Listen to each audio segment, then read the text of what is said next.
Hi, I'm Doc Palmer. I'm the author of McGraw-Hill's Maintenance Planning and Scheduling Handbook. Maintenance planning and scheduling together is a best practice. Most people find it a great opportunity to become frustrated. They try to do perfect job plans and underload the schedule so they can have high schedule compliance. Instead, we want to run planning as a Deming cycle to get better plans over the years. We don't want mechanics or anybody blindly following a job plan. We want to make the plan as best we can in the time we have, but we accept that craftspersons are professionals that need to exercise judgment once they get into a job. Then we want feedback so we can have a better job plan next time. On scheduling, we want to fully load the schedule to defeat Parkinson's law. Parkinson's law is the amount of work assigned expands to fill the amount of time available. If we underload the schedule to have high schedule compliance, we won't do as much work as we could do. If we fully load the schedule and accept lower schedule compliance, we will get a pop in work order completion rate because the amount of work assigned did not expand more than it should have. So, unusual concepts, most people don't get that, and so that means it's a competitive advantage for us, people that we do. Today, we're going to talk about the sixth principle of scheduling. The first chapter of the book is that concept of wrench time that gives us the opportunity to do more work than we could do. The second chapter of the handbook is on running planning as a Deming cycle. This third chapter that we're finishing today is that you have to fully load schedules. Specifically, the sixth principle is that we want schedule compliance between 40 and 90%. Under 40 means we're not trying. Over 90 means we're lying. If you have over 90% schedule compliance, you misunderstood the purpose of scheduling. You think the purpose is to complete the schedule, but no, the purpose of scheduling is to complete more work than we would normally complete. And our enemy is Parkinson's law. Between 40 and 90% schedule compliance, we get a 50% pop in work order completion rate, with all of the new work being proactive. That's a victory. The maintenance manager's question is, how can we do more proactive work when our hands are honestly full of reactive work? Well, the wrench time statistical studies show that we are at normally about 35% wrench time. But if we fully load the schedules to defeat Parkinson's law, that wrench time goes up to 55% wrench time. Going from 35 to 55 is a 57% increase. That translates into what I call the 50% pop in work order completion rate.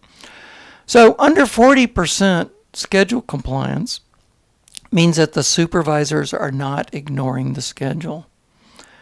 Over 90% means the scheduler is fully loading the schedule.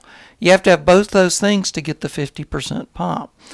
So there was a company I worked with in Hawaii. I went in to help them, and they were at 95% schedule compliance. Well, that just means they're at 35% wrench time because they are not truly fully loading the schedule. And by the way, they did say they had a lot of reactive work. Well, you can't have 95% schedule compliance and a lot of reactive work and defeat Parkinson's law. So because they were over 95%, I knew what to look into. And so I was, among other things, I looked at their planner estimates for their jobs. All the jobs were just grossly inflated. If a job was going to take longer than an hour, they just went ahead and said, well, half a day, 4 hours. If they thought a job might take more than a half a day, they just went, okay, we'll give them a whole day. We'll give 8 hours to do the job. So all their estimates were 1, 4, and 8. There weren't any 2-hour jobs. There weren't any 5-hour job estimates. There weren't any 7-hour job estimates. There weren't any 3-hour job estimates. There weren't any 6-hour job estimates. It was just all 1, 4, and 8. I've heard that called 2x4 estimating. Every job, 2 people, 4 hours. We can't do that. If you're grossly estimating the jobs, you can fully load the schedules, which they said they were doing in Hawaii, but you're really not fully loading the schedule because you've overestimated all the jobs. And so they were not completing the extra proactive work to defeat their ongoing reactive work. And then another company in Texas, they fully loaded the schedule and they only had 25% schedule compliance. So over 90 means you're lying, you're not fully loading the schedule. Under 40 means you're not trying. So the maintenance manager correctly interpreted that. We're not trying, we're only at 25% schedule compliance. So he went out to the maintenance area with the supervisors and said, what are y'all doing with the schedule that I give you every week? Oh, that list? We're putting that on top of the filing cabinet. Well, no, I want you to use that schedule to help you assign the work. Oh, well, we know how to assign work. We're taking care of operators when they call and we got everybody busy working on stuff. I know you're doing a great job. Keep up the good work. But I want you to use that list I give you a little bit more when you're assigning the work and stuff. Now, the list was just a list of work. It didn't have names or anything. It was just a focus for the supervisors that they were ignoring. So then, after that talk with the supervisors, schedule compliance went to 50%, which is where it should be, between 40 and 90. But their work order completion rate, which is what we're interested in, what we're really interested in, not schedule compliance, we're interested in the work order completion rate. Their work order completion rate went from completing 7 work orders per person per week to 10. And going from 7 to 10 is a 40% pop. So for their 50-person workforce, they got the equivalent of 20 extra people to do proactive work. How can we do more proactive work when we have our hands full of reactive work? Well, if I gave you 20 people for free for your 50 people that you had, and you're already covering the reactive work, you're taking care of operations, everybody's busy, you're getting the extra proactive work done. So our problem is that we went to school, and we have that school grade in mind of 90 to 100 is an A. So we think, well, we want good schedule compliance, so we want, let's say our target is 95% schedule compliance. Well, the only way you can get that is to underload the schedule, and you're lying because management is insisting on high schedule compliance. Dr. Deming says people with performance, their performance is based on meeting targets. They will destroy a company to get there. That's not the exact quote, but it's pretty close to it. And so by mandating high schedule compliance, you're mandating that your workforce and your planning and scheduling underloads the schedules. And you can get high schedule compliance, but you're not defeating Parkinson's law. And you stay at 35% wrench time and you don't get the pop-in work order completion rate. So you have failed. We need to think more like a baseball score. I'm a big Atlanta Braves fan, but not the Braves, but Ted Williams. What was Ted Williams famous for? He was the last batter that batted over 400. He batted 402.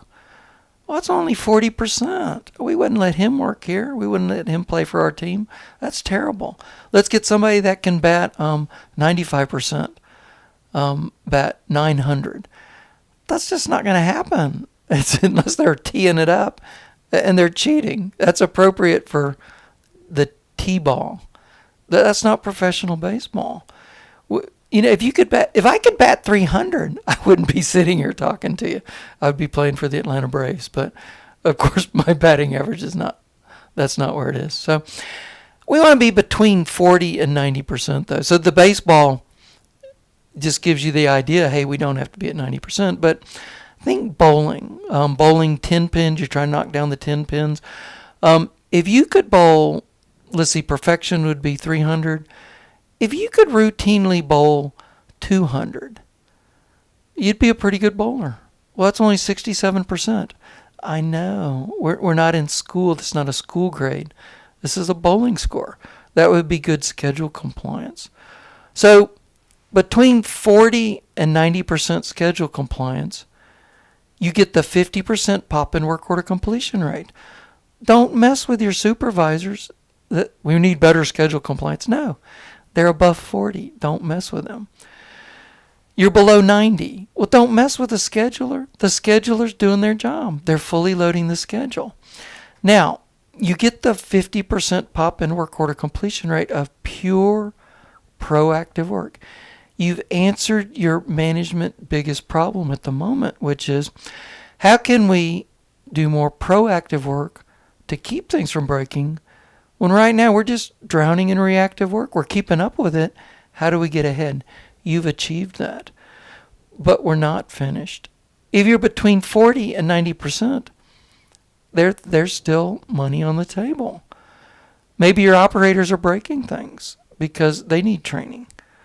Maybe you're not very good at lubrication. You're doing the lubrication, but you put your junior person on one of the most critical jobs of the plant. They're not wiping the grease nipples. They're injecting dirt into your bearings. So now you're thinking, should we go to totally sealed bearings? Did you know when you buy oil, it might not be clean enough to use? You ought to sample the oil that you just bought. Tightness. Are you good at torquing things? Or do you just torque everything dog tight? Do you know you should put less torque on something if it's a wet torque with thread lubricant? Do you know that? And that has nothing to do with supervisors ignoring the schedule or the scheduler underloading the schedule. That has to do with why things are breaking. We can fix those things and maybe get up into the 90s, but it's not from messing with your scheduler and it's not from messing with your supervisors.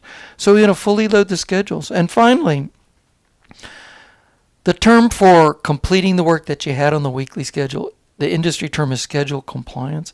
That's a terrible word. Compliance. It makes the supervisors look like they're bad people if they don't complete the schedule.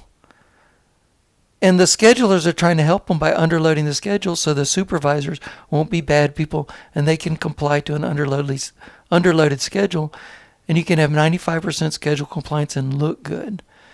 But you're as dumb as a dog on the porch and you're at 35% range time and you're not doing the extra proactive work and you don't even know it.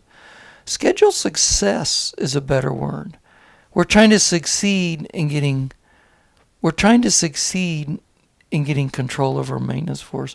John Cresson, industry consultant now, he was a manager at Clorox, and I heard John speak at a conference in the 90s, and he said, schedule compliance is the ultimate measure of proactive maintenance.